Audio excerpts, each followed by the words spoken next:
বিসমিল্লাহির রহমানির রহিম। সুপ্রিয় দ্বিতীয় বর্ষের শিক্ষার্থী বন্ধুরা, আসসালামু আলাইকুম। আশা করি সবাই ভালো আছো। মহান আল্লাহ তাআলার কাছে দোয়া করি আল্লাহ সবাইকে ভালো রাখুন এবং সুস্থ রাখুন। গত ক্লাসে আমি তোমাদের আলোচনা করেছিলাম সুলতান মাহমুদের ভারত অভিযানের উদ্দেশ্য ও ফলাফল সম্পর্কে। আর আজ আলোচনা করব তার ভারত অভিযান শিল্প ও সংস্কৃতির পৃষ্ঠপোষকতা সম্পর্কে। তোমরা স্ক্রিনে বিস্তারিত দেখতে পাবে। তো এখন স্ক্রিনে চলে যাচ্ছি।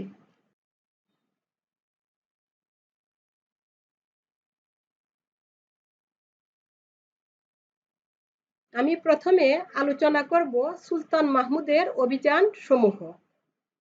সুলতান মাহমুদ ২৭ বছরে মোট ১৭ বার ভারতবর্ষে অভিযান পরিচালনা করেন এবং প্রায় প্রত্যেকটি অভিযানে জয়লাভ করেন।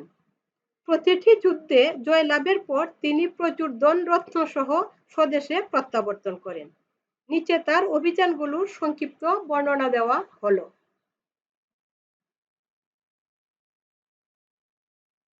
সীমান্তবর্তী দুর্গ দখল। সুলতান মাহমুদ ১০০০ খ্রিস্টাব্দের সেপ্টেম্বর মাসে প্রথম ভারত অভিযান পরিচালনা করেন।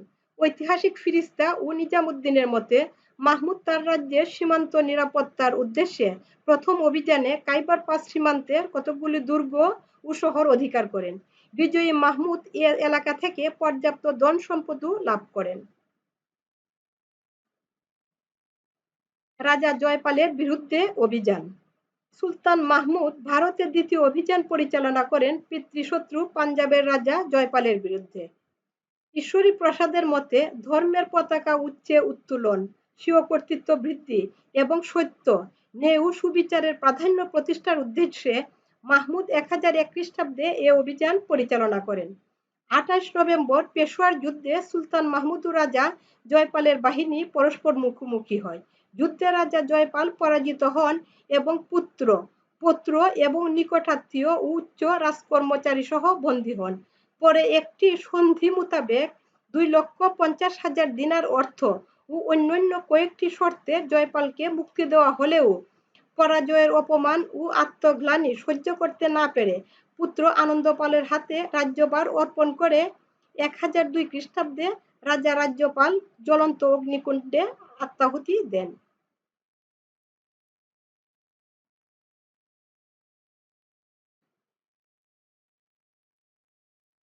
বিজয় রায়ের বিরুদ্ধে অভিযান। সুলতান মাহমুদ তার তৃতীয় অভিযান পরিচালনা করেন ঝিলাম নদীর তীরবর্তী ভিরা রাজ্যের বিরুদ্ধে। ১০০৪ থেকে ৫ খ্রিস্টাব্দে পরিচালিত এই অভিযানে ভিরার রাজা বিজয় রায় পরাজিত হন এবং পরে তিনি আত্মহত্যা করেন। ভিরা গজনির অঙ্গরাজ্যে পরিণত হয়। মুলতান অধিকার। ১০০৬ খ্রিস্টাব্দে সুলতান মাহমুদ মুলতানের শিয়া কারামতিয়া সম্প্রদায়ের শাসক আবুল ফাথাহ দাউদের বিরুদ্ধে অভিযান পরিচালনা করেন। সুলতান মাহমুদ ১০০৬ খ্রিস্টাব্দে মুলতান অবরোধ করেন। ৭ দিন অবরুদ্ধ থাকার পর দাউদ বৈশ্যতা স্বীকার করেন এবং নিষ্ঠার সাথে ইসলামী শরীয়তের অনুশাসন পালন ও বার্ষিক ২০,০০০ দিরহাম প্রদানের অঙ্গীকার করে রাজ্য রক্ষা করেন। সুখপালের বিরুদ্ধে অভিযান। সুলতান মাহমুদ ভারতে বিজিত অঞ্চলগুলো নওয়াজ শাহের শাসনাধীনে অর্পণ করে গজনি প্রত্যাবর্তন করেন। পাঞ্জাবের রাজা জয়পালের দৌহিত্র সুখপাল ইসলাম ধর্ম গ্রহণ করে নওয়াজ শাহ নাম ধারণ করেন। নওয়াজ শাহ পরবর্তীতে বিদ্রোহ করেন এবং ইসলাম ত্যাগ করে পুনরায় হিন্দু ধর্মে প্রত্যাবর্তন করেন।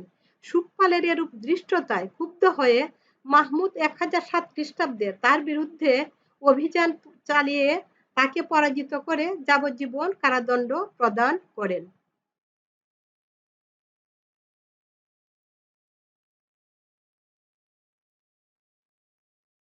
আনন্দপালের বিরুদ্ধে অভিযান। সুলতান মাহমুদের ষষ্ঠ অভিযান ছিল রাজা আনন্দপালের বিরুদ্ধে।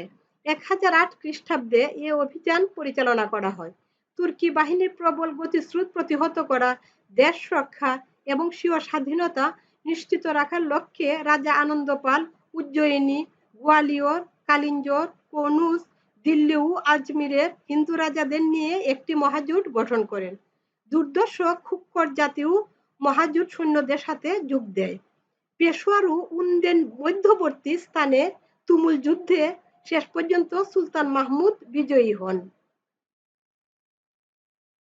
নগরকূট অভিযান। সুলতান মাহমুদ 1009 খ্রিস্টাব্দে কাংড়া পাহাড়ের নগরকূট বা ভীমনগর দুর্গ আক্রমণ করে তা দখল করেন। দাউদের বিরুদ্ধে অভিযান। মুলতানের শাসনকর্তা আবুল ফাতা দাউদ পুনরায় বিদ্রোহী হলে সুলতান মাহমুদ 1010 খ্রিস্টাব্দে তার বিরুদ্ধে পুনরায় অভিযান চালিয়ে দাউদকে ঘুর দুর্গে কারারুদ্ধ করেন।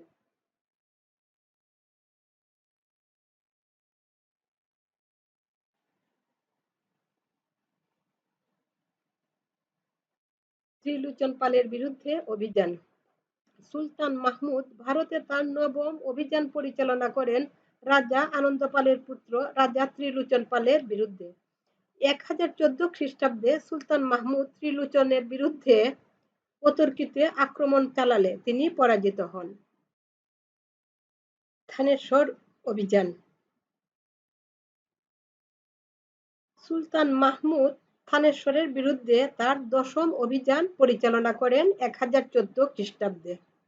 হিন্দু শক্তির তীব্র প্রতিরোধ সত্ত্বেও 1014 খ্রিস্টাব্দে সুলতান মাহমুদ থানেশ্বর দুর্গ অধিকার করেন। থানেশ্বরের হিন্দু পবিত্র স্থান চক্রস্বামী মন্দিরটি ধ্বংস করে মাহমুদ প্রচুর ধনরত্ন ও ব্রোঞ্জের তৈরি চক্রস্বামী বিগ্রহ নিয়ে গজনি প্রত্যাবর্তন করেন। কাশ্মীর অভিযান। সুলতান মাহমুদের একাদশ অভিযান ছিল কাশ্মীরের বিরুদ্ধে, তবে প্রাকৃতিক দুর্যোগ, প্রতিকূল পারিপার্শ্বিক পরিস্থিতি এবং সর্বোপরি দুর্ভেদ্য লৌহকোট দুর্গ জয়ে ব্যর্থতার কারণে 1015 খ্রিস্টাব্দে পরিচালিত মাহমুদের এ অভিযান ব্যর্থতায় পর্যবসিত হয়। মথুরা ও কনৌজ বিজয়। সুলতান মাহমুদের দ্বাদশ অভিযানটি বেশ তাৎপর্যপূর্ণ। সুলতান 1018 খ্রিস্টাব্দে মথুরা ও কনৌজ জয়ের উদ্দেশ্যে গজনি ত্যাগ করেন। পথিমধ্যে বারানে রাজা হরদত্তকে পরাজিত করেন। 10,000 অনুচর সহ রাজা হরদত্ত ইসলাম গ্রহণ করেন। এরপর সুলতান মথুরার দিকে অগ্রসর হন। মন্দির প্রধান মথুরা হিন্দুদের একটি পবিত্র নগরী। একরকম বিনা যুদ্ধে মথুরা বিজিত হয়। মথুরার মন্দির ও বিদ্রোহাদিতে রক্ষিত প্রচুর ধনরত্ন মুসলিম বাহিনী করায়ত্ত করে। সুরক্ষিত দুর্গ ঘেরা বৃন্দাবন নগরীও মাহমুদের নিকট আত্মসমর্পণ করে। কনৌজ নৃপতি রাজ্যপালকে পরাজিত করে সুলতান মাহমুদ কনৌজ অধিকার করেন। কনৌজ থেকেও প্রচুর পরিমাণ অর্থ সম্পদ মাহমুদের হস্তগত হয়। চান্দেলা রাজ্যের বিরুদ্ধে অভিযান। সুলতান মাহমুদ 1019 খ্রিস্টাব্দে চান্দেলা রাজা গুন্ডার বিরুদ্ধে অভিযান পরিচালনা করে চান্দেলা রাজ্যের রাজধানী দখল করেন। গোয়ালিয়র অভিযান। ভারতবর্ষে সুলতান মাহমুদ চতুর্দশ অভিযান পরিচালনা করেন গোয়ালিয়রের বিরুদ্ধে। 1021 থেকে 22 খ্রিস্টাব্দে পরিচালিত এ অভিযানে গোয়ালিয়র অধিপতি সুলতানের বৈশ্যতা স্বীকার করে কর প্রদানের প্রতিশ্রুতি দেন।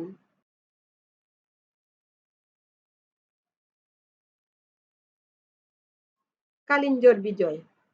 1022 থেকে 23 খ্রিস্টাব্দে সুলতান মাহমুদ কালিঞ্জরে তার পঞ্চদশ অভিযান পরিচালনা করেন। চান্দেলা রাজ গুন্ডা তার দুর্গ রক্ষায় ব্যর্থ হয়ে সুলতান মাহমুদকে প্রভূত পরিমাণ ধনরত্ন দিয়ে মুক্তি লাভ করেন।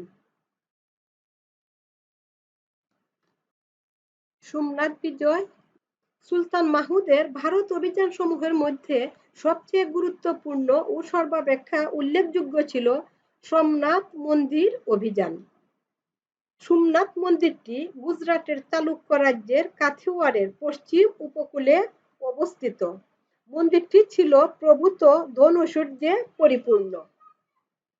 ঐতিহাসিক ফেরেশতা বলেন, ভারতবাসী বিশ্বাস করে যে মৃত্যুর পর আত্মা সোমনাথ দেবের নিকট আগমন করে। এ মন্দিরের প্রধান বিগ্রহ ছিল সোমনাথ দেব। বিখ্যাত সোমনাথ মন্দিরের অসামান্য ধনরত্নের সংবাদ পেয়ে সুলতান মাহমুদ 1025 খ্রিস্টাব্দে তার সুশিক্ষিত নিয়মিত সৈন্যবাহিনী এবং 30,000 স্বেচ্ছাসেবক সহ গুজরাটের দিকে অভিযান করেন। তিনি মুলতান ও রাজপুতানার মধ্যে দিয়ে আজমিরে উপস্থিত হন এবং সেখান থেকে কিছুদিনের মধ্যেই তিনি বিশাল বাহিনী সহ সোমনাথ মন্দিরের প্রাচীরে উপস্থিত হন। হিন্দু রাজপত্নীর প্রতিগণ সংঘবদ্ধ হয়ে মাহমুদের গতিরোধ করে, কিন্তু মুসলমানগণ অদম্য সাহস, তেজস্বিতা, যুদ্ধস্পৃহা ও কৌশলের নিকট হিন্দু বাহিনী পরাজিত হয়। 1026 খ্রিস্টাব্দের 6 জানুয়ারি সোমনাথ মন্দিরের দুর্গ প্রাচীর লঙ্ঘন করে মুসলিম সৈন্যদল মন্দিরের অভ্যন্তরে প্রবেশ করে। সোমনাথ মন্দির হিন্দু রাজাদের গচ্ছিত ধন সম্পদে পরিপূর্ণ ছিল। মন্দিরটি রক্ষা করার জন্য চারিদিক হতে প্রতিবেশী রাজাগণ উপস্থিত হয়। প্রায় 5,000 হিন্দু যোদ্ধা সোমনাথ রক্ষার্থে প্রাণ বিসর্জন দেয়। অতঃপর ভীষণ যুদ্ধের পর মাহমুদ জয় লাভ করেন এবং প্রায় 2 কোটি স্বর্ণ মুদ্রা ও অগণিত ধনরত্ন নিয়ে গজনিতে প্রত্যাবর্তন করেন। জাটদের বিরুদ্ধে অভিযান। সুলতান মাহমুদ সপ্তদশ এবং ভারতে শেষ অভিযান পরিচালনা করেন জাটদের বিরুদ্ধে। সোমনাথ বিজয় শেষে গজনি প্রত্যাবর্তন পথে মাহমুদের তুর্কি বাহিনী লাহোরে জাটদের উৎপীড়নের শিকার হয়েছিল। এ ঘটনার প্রতিশোধ গ্রহণের উদ্দেশ্যে মাহমুদ 1027 খ্রিস্টাব্দে ভারতে তার শেষ অভিযান পরিচালনা করেন। তুর্কি বাহিনীর হাতে জাটরা পরাজিত হয়। শিল্প সংস্কৃতির পৃষ্ঠপোষক। সুলতান মাহমুদ শিল্প, সাহিত্য ও সংস্কৃতির উদার পৃষ্ঠপোষক ছিলেন। তিনি বিদ্বান, পণ্ডিত ব্যক্তিদের পৃষ্ঠপোষকতা করতেন। সমকালীন প্রাচ্য জগতের প্রথম সারির বিদ্বান, পণ্ডিত ব্যক্তিদের মধ্যে উল্লেখযোগ্য ছিলেন আল বেরুনি, উতবি, আল ফারাবি, বাইহাকি। প্রাচ্যের পেপিস। তারিখি সবুক্তগিন গ্রন্থের প্রণেতা বাইহাকিকে লেনপুল প্রাচ্যের পেপিস নামে অভিহিত করেন। আল বেরুনি। আল বেরুনি ছিলেন সুলতান মাহমুদের দরবারের এক উজ্জ্বল নক্ষত্র। আবু রায়হান আল বেরুনি 973 খ্রিস্টাব্দে মধ্য এশিয়ার খাওয়ারিজমে আধুনিক খিবা অঞ্চলে জন্মগ্রহণ করেন। তিনি ছিলেন একজন গণিতবিদ, দার্শনিক, জ্যোতির্বিদ ও সাংস্কৃতিক মনের অধিকারী। তিনি সুলতান মাহমুদের দরবারের একনিষ্ঠ জ্ঞানী এবং গুণী ব্যক্তি ছিলেন। জাতিতে পার্শ্বিক আল বেরুনি খাওয়ারিজমে প্রাথমিক জীবন অতিবাহিত করেন। তারপর তাবারিস্তানে বাদশাহ কাবুসের দরবারে গমন করেন এবং তার আসারুল বাকিয়া নামক গ্রন্থটি কাবুসের নামে উৎসর্গ করেন। 1017 খ্রিস্টাব্দে সুলতান মাহমুদ খাওয়ারিজম দখল করে আল বেরুনিকে বন্দী করে গজনিতে নিয়ে আসেন। আল বেরুনি কিতাবুল হিন্দ নামে একখানা বিখ্যাত গ্রন্থ রচনা করেন। এ গ্রন্থখানি সকল যুগের শ্রেষ্ঠ গ্রন্থ হিসাবে স্বীকৃত।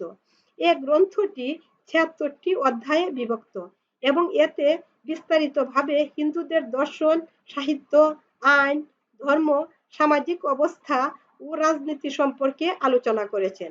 তার অন্যান্য গ্রন্থের মধ্যে তাকফিম, কানুনে মাসুদি ও আসারুল বাকিয়া নামক গ্রন্থগুলো বিশেষভাবে উল্লেখযোগ্য। আল বেরুনি পৃথিবী গোলাকার হওয়া, অক্ষাংশ, দ্রাঘিমাংশ এবং ভূপৃষ্ঠের বিপরীত দিক সম্পর্কিত সমস্যার সমাধান দেন। তিনি সর্বপ্রথম পৃথিবীর গোলাকার মানচিত্র প্রস্তুত করেন। আবু রায়হান আল বেরুনি 1048 খ্রিস্টাব্দে মতান্তরে 1050 খ্রিস্টাব্দে পরলোক গমন করেন। কবিতার যুগ। সুলতান মাহমুদের যুগকে কবিতার যুগ বলে অভিহিত করা হয়। সে সময় গোটা এশিয়া মহাদেশে সুপরিচিত বেশ কয়েকজন কবি সুলতান মাহমুদের দরবারে স্থান লাভ করেন। এদের মধ্যে কবি উজাড়ি, আসাদ তুসি, আসজাদি, ফারুকি ছিলেন অন্যতম।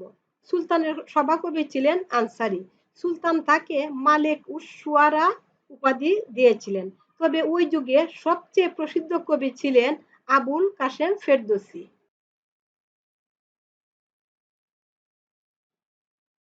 শাহনামা হল ইরানের রাজা বাদশাহের ইতিহাস সম্বলিত একটি মূল্যবান গ্রন্থ।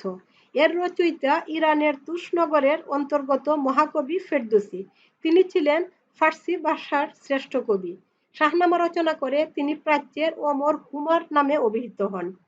সুলতান মাহমুদ মহাকবি ফেরদৌসীকে শাহনামা গ্রন্থখানি লেখার জন্য অনুরোধ করেন এবং তা লেখার জন্য ৬০,০০০ স্বর্ণমুদ্রা দেবার অঙ্গীকার করেন। কিন্তু শাহনামা লেখা শেষ হলে সুলতান অমৈত্যদের প্ররোচনায় নিজের প্রতিশ্রুতিকে অবাস্তব মনে করে কবিকে ৬০,০০০ রৌপ্য মুদ্রা প্রদান করতে প্রস্তুত হন। কবি এতে ক্ষুব্ধ হয়ে চিরদিনের জন্য গজনি পরিত্যাগ করেন। পরবর্তীকালে সুলতান তার ভুল বুঝতে পারলেন এবং প্রতিশ্রুতি অনুযায়ী ৬০,০০০ স্বর্ণমুদ্রা পাঠিয়ে দিলেন। কিন্তু সুলতানের লোকেরা এ স্বর্ণমুদ্রা নিয়ে যখন কবির বাড়ির দরজায় উপস্থিত হন, তখন কবির মৃতদেহ চিরসমাধি প্রাপ্তির অপেক্ষায়। শাহনামার বিষয়বস্তু ছিল পারস্যের রাজাদের বিজয় কাহিনী, অর্থাৎ এর বিষয়বস্তু পারস্যে বিজয় ইতিহাস। বিষয়বস্তুর নিরিখের ইতিহাস হলেও রচনা কৌশলে এটি হলো একটি মহাকাব্য। এটি ছন্দাকারে রচিত। প্রতিটি শ্লোকের মধ্যে রয়েছে এক বিস্ময়কর ছন্দের তাল। সাংস্কৃতিক কেন্দ্র সুলতান মাহমুদ ভারত থেকে সংগৃহীত বিপুল ধনৈশ্বর্যের বিপুলাংশ ব্যয়ে গজনিকে অতুলনীয় ও সমৃদ্ধ স্বপ্নপুরীতে পরিণত করার চেষ্টা করেন। তার চেষ্টায় গজনি মধ্যযুগের শ্রেষ্ঠ সাংস্কৃতিক কেন্দ্রে পরিণত হয়। সুলতান গজনিতে একটি বিশ্ববিদ্যালয়, একটি পাঠাগার ও একটি জাদুঘর স্থাপন করেন। স্বর্গীয় বধূ সুলতান মাহমুদ গজনিতে স্বর্গীয় বধূ নামে পরিচিত যে অনিন্দ সুন্দর মসজিদটি নির্মাণ করেছিলেন, ঐতিহাসিকগণ এটিকে প্রাচ্যের বিস্ময় বলে বর্ণনা করেন। মৃত্যু ১০৩০ খ্রিস্টাব্দে সুলতান মাহমুদ গজনিতে পরলোক গমন করেন। সুপ্রিয় দ্বিতীয় বর্ষের বন্ধুরা, আজ আর বেশি কিছু আলোচনা করব না, আগামী ক্লাসে আবার কথা হবে। এই পর্যন্ত সবাই ভালো থাকো। আল্লাহ সবাইকে সুস্থ রাখুন, ভালো রাখুন, এই কামনা করে আমি আজকের মতো এখানেই বিদায় নিচ্ছি। আল্লাহ হাফেজ।